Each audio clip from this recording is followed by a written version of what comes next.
नमस्कार। आज मेरे साथ एक बहुत ही जानी मानी शख्सियत हैं। ये केरल कैडर से 1993 बैच के आईएएस अधिकारी हैं। ये एक प्रशासक के अलावा एक कवि हैं, एक बहुत सॉफ्ट इंसान हैं, एक चित्रकार हैं और समाज सेवा में भी अपना रुझान रखते हैं। इनकी प्रशासनिक क्षमता के अलावा भी इन्होंने जो अपनी क्षमताएं दिखाई हैं उनको बहुत अच्छी तरह से भारत सरकार ने भी और बाकी राज्यों की सरकार ने भी माना है। इनको संस्कृति मंत्रालय भारत सरकार के द्वारा पुरस्कृत भी किया गया है। इनकी हाल ही में एक पुस्तक आई है जो बहुत चर्चा का विषय हुई है।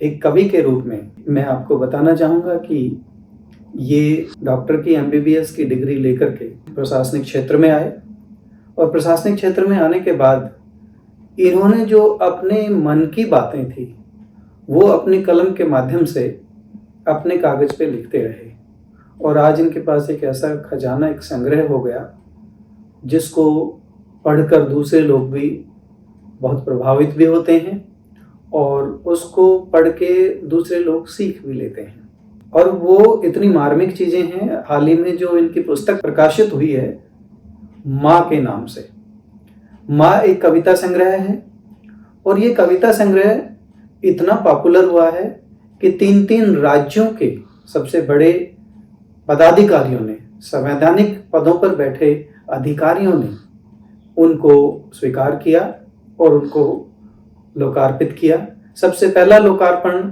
केरल के माननीय राज्यपाल जी ने किया राजभवन में।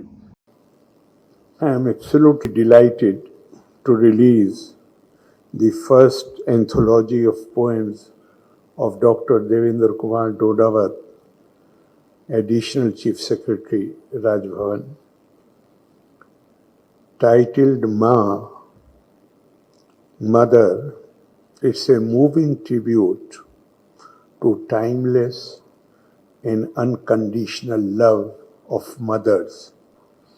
In the realm of emotions, there is no greater force than a mother's unconditional love. In the foreword, I have written that in Indian tradition, this world has been compared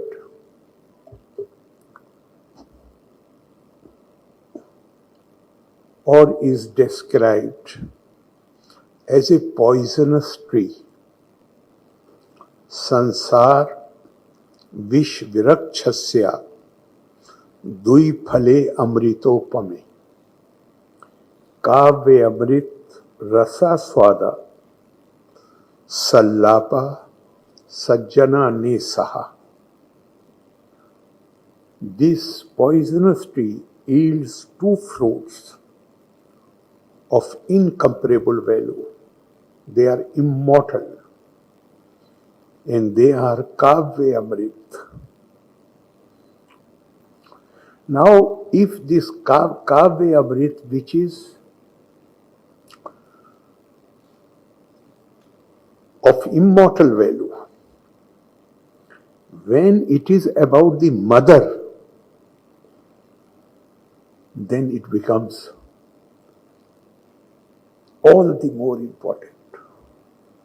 दूसरा लोकार्पण भारत सरकार के विधि एवं न्याय मंत्री ने दिल्ली में किया, जहां पर 2 राज्यपाल महोदय भी उपस्थित रहे, केरल के राज्यपाल और पश्चिम बंगाल के राज्यपाल।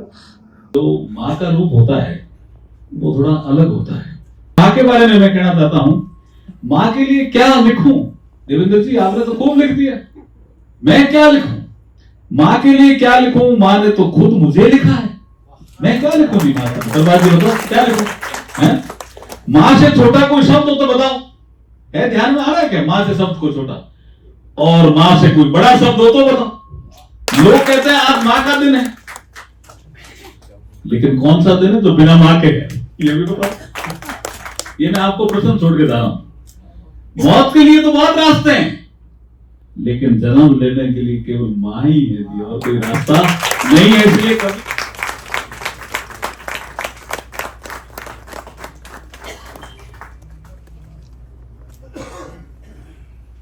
तीसरा लोकार्पण इसका पश्चिम बंगाल के राजभवन में हुआ। तो पश्चिम बंगाल के माननीय राज्यपाल जी ने भी इसका लोकार्पण किया।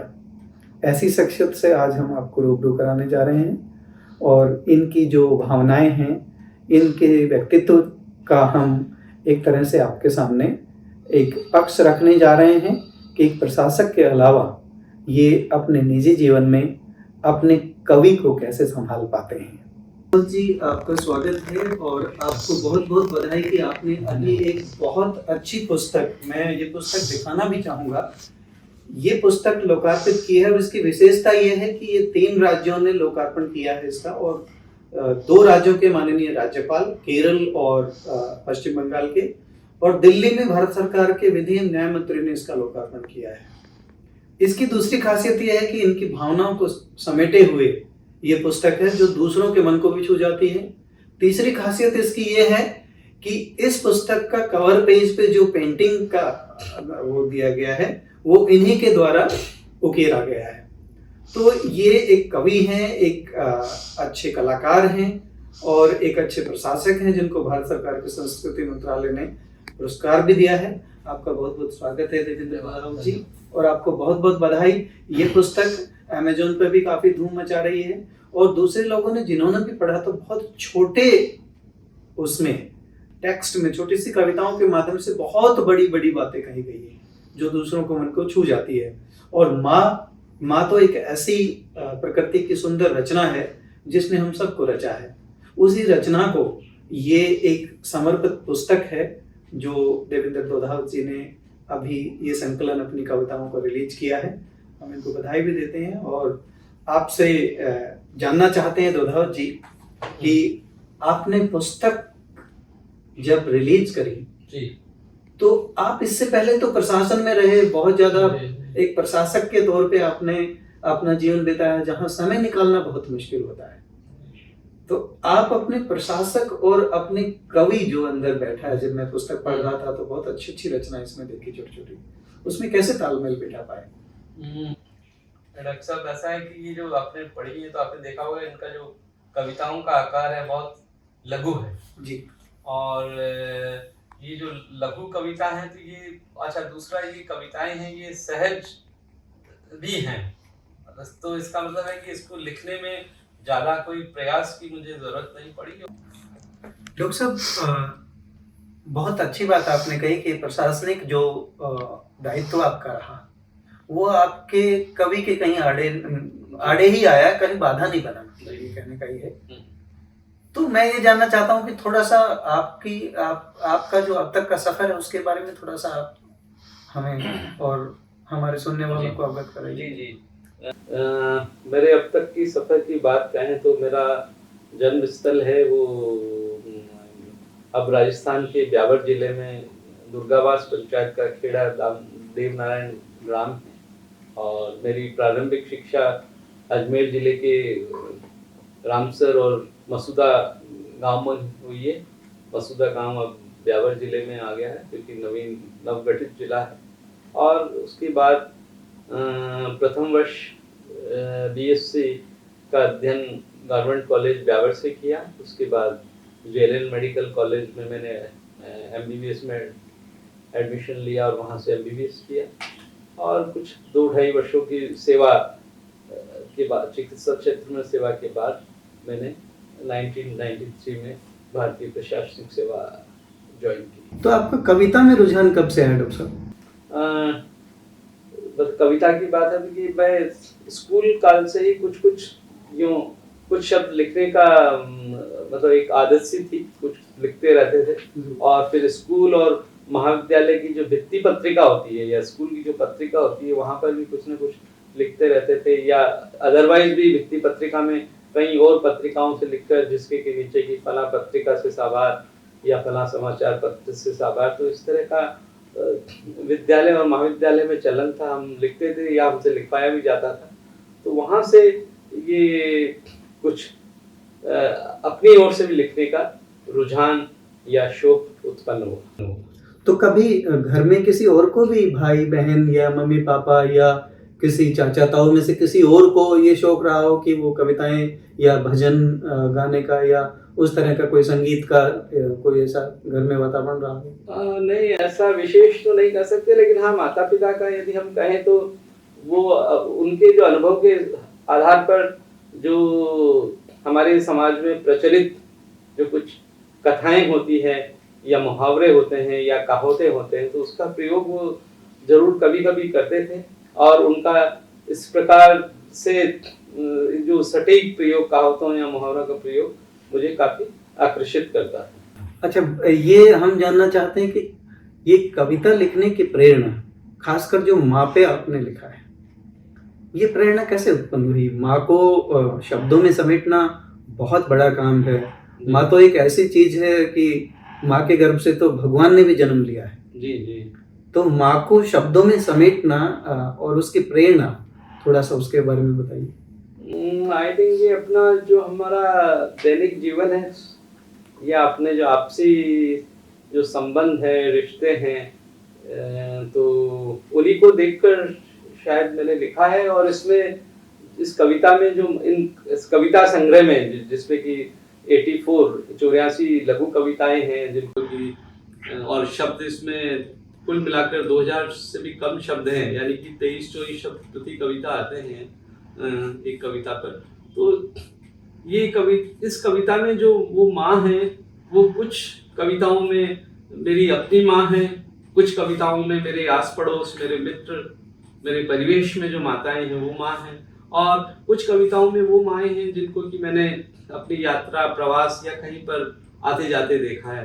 तो कुल मिलाकर इसमें अपना जो एक क्या कहेंगे उसे ऑब्जर्वेशन, जो मैंने देखा है या जिसको मैंने जिया है, वो उसको मैंने कुछ सरल शब्दों में एक दो उदाहरण आपके कविताओं के देना चाहेंगे, जो आपने जिन शब्दों में जो आप समझते हैं कि वो आपके भी मन को छूती है और दूसरे को भी? मैं भी बताऊंगा, मेरे भी मन को कुछ कविताओं ने छुआ है। जैसे इसमें एक कविता तो वो है जो पहली कविता है इस संग्रह की, जो कि हमारे आई थिंक मेरे हिसाब से भारत के काफी बड़े भागों में उसका एक रीति रिवाज सा है जी। जैसे कि वो ये है कि वो माथे पर टीका, 2 घूंट मीठा दही, जिंदगी में आज तक काम आ रहा है वही। तो ये है। इसी प्रकार से कुछ लाइनें हैं, जैसे कि वो भी कुछ लोगों को काफी प्रभावित की है। वो दूसरी कविता है इसमें कि एक बार ही मुस्कुराई थी वो तेरे रोने पर, वरना तेरे हर दर्द पर उसकी आंख में आंसू थे। ये बहुत मार्मिक कविता है डॉक्टर साहब। ये मैं जब प्रोग्राम अटेंड कर रहा था तो ये गवर्नर साहब ने भी ये लाइनें बोल के ना, बड़ा इनमें बहुत मर्म है। कितनी बड़ी बात है, सब जानते हैं बात कि माँ जब बच्चा पहली बार पैदा होता है, रोता है तो मुस्कुराती है, वरना हर गम में वो उसके साथ गमगीन रहती है। जी जी। तो ये कितनी बड़ी और मार्मिक बात है। ये छोटी छोटी बातों में बड़ी बड़ी बात कहने का जो हुनर है डॉक्टर साहब, ये इस हुनर के माध्यम से आप अपनी कविताओं के माध्यम से लोगों को क्या संदेश देना चाह रहे हैं? आई थिंक जो मुझे समझ में आता है अब इन कविताओं को दोबारा पढ़ने के बाद कि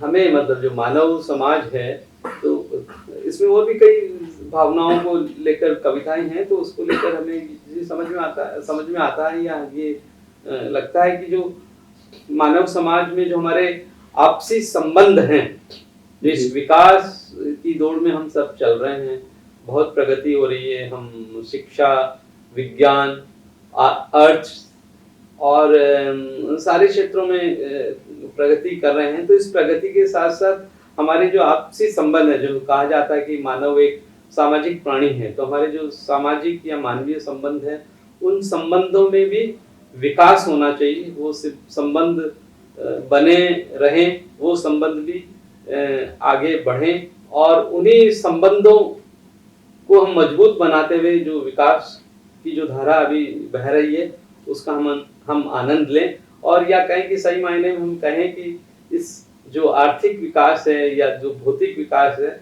उसका सही आनंद हम मानवीय संबंधों को यदि हम संजो कर रख पाएंगे या उनको हम संवर्धन कर पाएंगे, तभी हम उस आर्थिक विकास या भौतिक विकास का आनंद ले पाएंगे। बहुत बढ़िया बात है। यही आई थिंक मुझे लगता है कि इस कविता के बाद लघु कविता संग्रह के बाद मुझे ये लगता है। अच्छा, आपने लघु कविता का जो शैली चुनी है, इसके पीछे भी कोई कारण रहा है, या पहले बड़ी लिखते हैं और बाद में उसको छोटी करते हैं, या आपका इतने में ही सिमट के शुरू में ही ये उसके पीछे कोई कारण रहा आई है? थिंक ये इतने में ही लिखी गई हैं और इतने में ही सिमटी हुई हैं, और शायद एक सहजता में जो एक छोटी छोटी चीजें उनको रखा गया है, तो इसलिए ये शब्द भी इसमें कम है, हालांकि अब उनके अर्थ गहरे निकल आ रहे हैं, ये अलग बात है। शब्द कम है लेकिन अर्थ पे तो 2-3 पुस्तकें और लिखी जा सकती हैं, इतना इनका अर्थ है।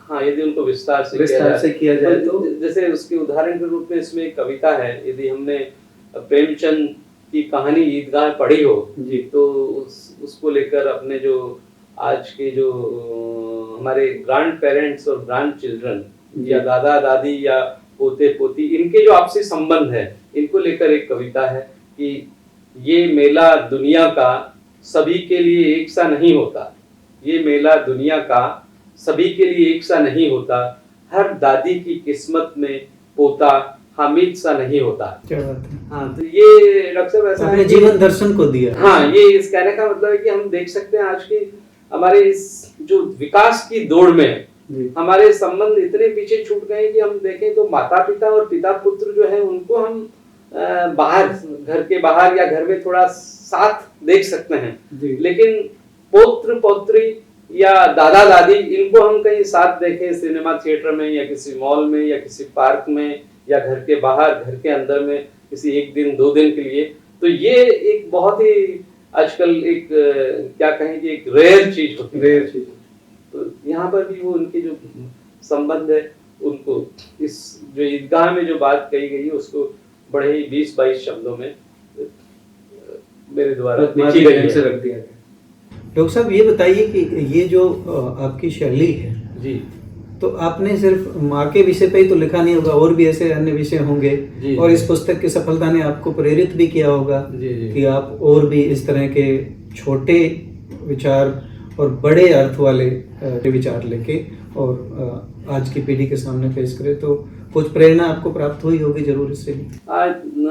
जैसा कि मैंने कहा, इसकी कविताएं भी अधिकतर जो हैं वो पंक्तियां 2016 की लिखी हुई हैं, और मैं तकरीबन रोज ही या अल्टरनेट डे कुछ न कुछ छोटा छोटा लिखता रहता हूँ जी। तो कहने का मतलब है कि जीवन के जो कई हमारे क्षेत्र हैं, जैसे कहा जाए कि जो समसामयिक विषय हैं या नदी, तालाब, समुद्र, सूरज, चांद, तो इन विषयों पर भी मेरी काफी इस तरह की छोटी छोटी पंक्तियां लिखी हुई है, और अब मैं कोशिश करूंगा कि उन्हें भी मैं एक विषय अनुसार उन्हें छांट कर या उनको संकलित कर उन्हें भी प्रकाशित करने का प्रयास करूं। तो आपको इसकी सफलता पे कैसा महसूस हो रहा है डॉक्टर साहब? इसको जिस प्रकार से पाठकों ने या आम आदमी ने जिस प्रकार से इसे स्वीकार किया, उससे मुझे काफी खुशी है, क्योंकि मेरे जो मित्र हैं, मेरे जो सहपाठी हैं, जो कि विद्यालय में सहपाठी थे या मेरे सेवा में मेरे साथ हैं या पहले और किसी क्षेत्र में साथ रहे, तो उनकी तरफ से इसका काफ़ी अच्छा मुझे फीडबैक मिला। उन्होंने फ़ोन करके या व्हाट्सएप पर मैसेज देके काफ़ी अच्छा फीडबैक दिया है, और वो जो फीडबैक है बड़ा ही इमोशनल है, भावुक है, लेकिन प्रेरित भी करता होगा कहीं ना कहीं। तो प्रेरित। एक मेरा क्लासमेट था स्कूल में, वो उसको दिवाली पे ही किताब मिल गई। अच्छा, जल्दी मिल गई, फर्स्ट लॉट में, अजमेर में, वो भी समाओ। अच्छा, तो अच्छी लगी, उसने पढ़ा। तो राम राम वाले दिन वो अपने गांव जाता है, पास में ही अजमेर के पास, मेरी पहली जो स्कूल है वो। उसकी दादी अभी माँ उसकी दिवाली होली पे शांत हुई थी। अच्छा, तो उसने ये कविता अपनी दादी के कमरे में पढ़ी। डॉक्टर साहब, आपकी किताब की एक और खासियत है जी, और ये बहुत पसंद आई मुझे कि आपने साथ के साथ इसका अंग्रेजी वर्जन भी दिया है। एक ही लेफ्ट साइड में हिंदी है, राइट पेज पे। उसके 2 फायदे हैं, क्योंकि कई बार ये होता है कि भावनाओं को ट्रांसलेट करना बहुत मुश्किल हो जाता है, तो जब भी कोई इंग्लिश या नॉन हिंदी स्पीकिंग रीडर इसको पढ़ेगा तो उसके लिए सुविधा होगी समझना। तो मैं इसके अंग्रेजी वर्जन के लाने के पीछे थोड़ा सा आपसे जानना चाहता हूँ कि आपका क्या मंतव्य था। डॉक्टर साहब, ये आपने बड़ा अच्छा सवाल किया है, क्योंकि आप देवेंद्र सिंह जी, आप स्वयं दिल्ली विश्वविद्यालय में इंग्लिश के या अंग्रेजी के सीनियर प्रोफेसर हैं। तो इसके पीछे एक मकसद ये रहा कि मैं केरला राज्य में सेवारत हूँ, और वहाँ पर लोगों की हिंदी की जानकारी कहें तो मतलब हम ऑब्जेक्टिव रूप से सोचे तो वहाँ पे अच्छी जानकारी लोगों को। अच्छा। हाँ, एक गैर श्रेणी का, राजभाषा नीति के अनुसार गैर श्रेणी का राज्य होते हुए भी वहाँ पर कक्षा 1 से हिंदी भाषा वहाँ पर अनिवार्य है। सभी सरकारी विद्यालय। हाँ, परंतु मैंने देखा कि न केवल केरल बल्कि जैसे हम देख लें बंगाल, उड़ीसा, आसाम या कई ऐसे राज्यों में हमारे भारतवासी हैं जो कि हिंदी बोलने में कुशल हैं, बहुत अच्छी हिंदी बोलते हैं, लेकिन वो पढ़ नहीं पाते हैं। वो समझते हैं, पूरी समझते हैं। तो मैंने सोचा कि जो यदि इसका हिंदी रूपांतरण में इसमें रखा जाए तो जो गैर हिंदी भाषी हमारे जो भाई हैं, जो हमारे और साहित्य प्रेमी हैं या जिनकी हिंदी की जानकारी थोड़ी कम है, तो वो भी इस अंग्रेजी अनुवाद को पढ़कर साथ ही साथ उस हिंदी की कविताओं को देखकर इसका पूरा रस ले पाएंगे। तो यही भावना मेरे मस्तिष्क में थी, और इसलिए मैंने इसी एक ही किताब में लेफ्ट पेज पर हिंदी और राइट पेज पर इंग्लिश ट्रांसलेशन रखने का प्रयास किया है या रखा है।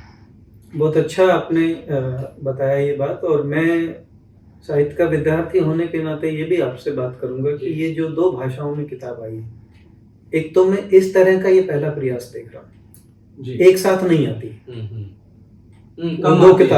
दो किताबें आएंगी या एक साथ साहित्य में नहीं आती हैं, बाकी जगह मिल जाएंगी बहुत सारी चीजें, लेकिन डायग्लोट में किताबें हैं, उस तरह की किताबें जो 2 भाषा में द्विभाषी हैं, लेकिन साहित्य में कविताओं को एक जगह ट्रांसलेट करके देना, ये एक तो चैलेंजिंग काम होता है, और दूसरा ये होता है कि उसको एक साथ देना भी मुश्किल होता है।